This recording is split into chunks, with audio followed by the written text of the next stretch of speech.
ألم يأن للذين آمنوا أن تخشع قلوبهم لذكر الله وما نزل من الحق ولا يكونوا كالذين أوتوا الكتاب من قبل فطال عليهم الأمد فقست قلوبهم وكثير منهم فاسقون۔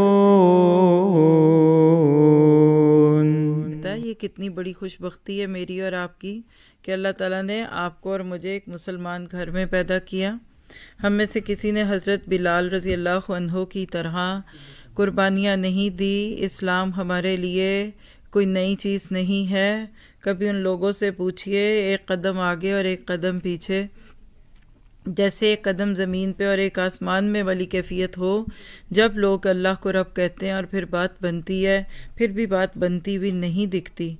جتنا زیادہ ایک انسان اللہ تعالیٰ کی بات کو سن کر اس کے اوپر اپنے دل کو جماتا ہے، اتنا ہی اللہ تعالیٰ اس کے دل کو کھول دیتا ہے۔ تو یہ آیت آپ کو مجھے استقاموا سے استقامت، یعنی ان الذین قالوا ربنا اللہ ثم استقاموا کی دعوت دیتی ہے۔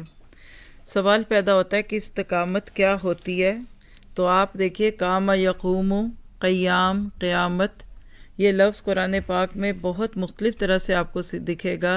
تو استقامت کیا ہے؟ ہی السلوک الصراط المستقیم، یہ صراط مستقیم پہ چلنا ہے۔ وہو الدین القیم، یہ سیدھا دین ہے۔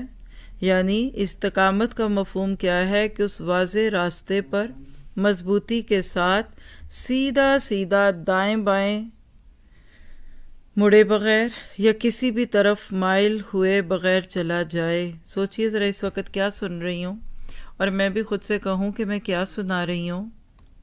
میری زندگی میں یہ لفظ کس طرح سے کہاں کتنا ہے، میں نے اس لفظ کو کتنا سمجھا، کتنا انجوائے کیا، کیونکہ جب تک آپ اور میں یہ سب کچھ نہیں سمجھیں گے بات نہیں بنے گی۔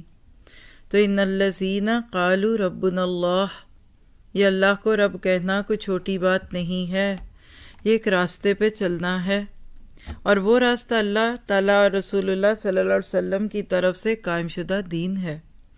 اور اس دین میں اللہ اور رسول صلی اللہ علیہ وسلم کی طرف سے حکم کیے گئے ہر کام کو ظاہری اور باطنی طور پر کرنا، اور اسی طرح ہر کام سے باز رہنا۔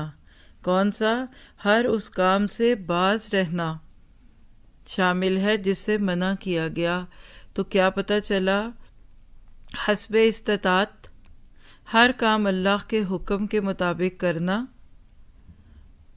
اور اللہ کے احکامات کے مطابق کسی کام سے باز رہنا، ان دو کاموں کا نام استقامت ہے۔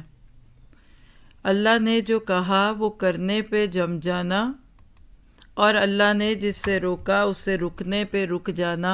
یہ ہے آج کا آپ کا میرا موضوع کہ ہم اس کو کیسے دیکھیں۔